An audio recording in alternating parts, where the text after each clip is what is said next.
Now joined by Bahraini columnist and geopolitical analyst Abdullah Al-Junaid. I hope I'm saying the name correctly. Thank you for you are. Great. Thank you for being with us. And the main question here is the United States and the UAE are obviously partners, and the UAE is part of the Abraham Accords. But that doesn't mean that the United Arab Emirates suddenly severed ties with Iran. We know they're close trade partners. They're geographic neighbors, and a lot of trade going on there.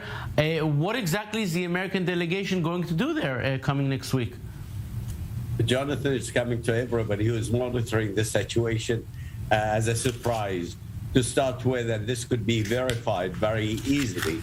If you go to the website of the Central Command, you're going to find that there is a special mission operating out of the United Arab Emirates that is monitoring all trade, all transactions that takes place through the UAE in terms of trade or any other things. So if this mission is already there, why the State Department didn't approach them to start with, instead of making this whole, Bonnie show to announce it in this manner? I don't know.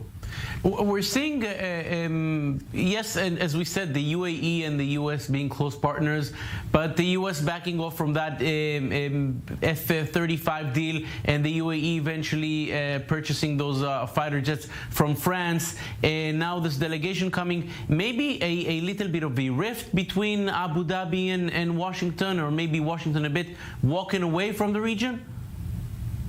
I don't think that the United States is withdrawing or limiting its presence in the region. It can't afford to do so, and it is going to be harmful for its interest. But at the same time, regional powers and regional will definitely express itself in terms of diplomacy or by any other means in terms of containing threats or de-escalating tension.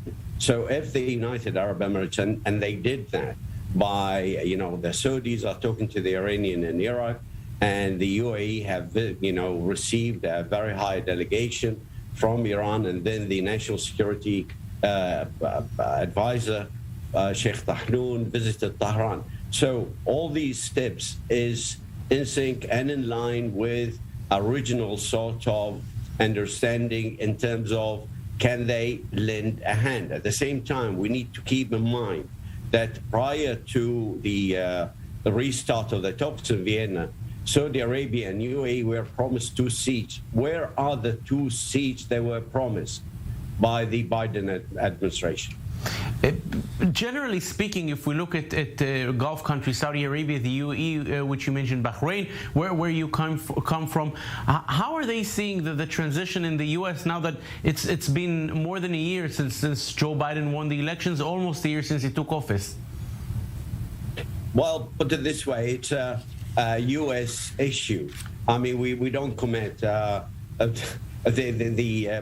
Biden administration came to the White House based on the national will and the American voters that brought this administration. Now, we're going to deal with this administration like any other administration. We'll have areas of agreement and areas of disagreement, but we're going to work it out. The United States is the most important ally to our countries, and we're going to continue trying to, reaching out and expressing exactly why and what we are doing. But at the same time, doesn't mean that we will limit our efforts only if it's in line with the United States foreign policy.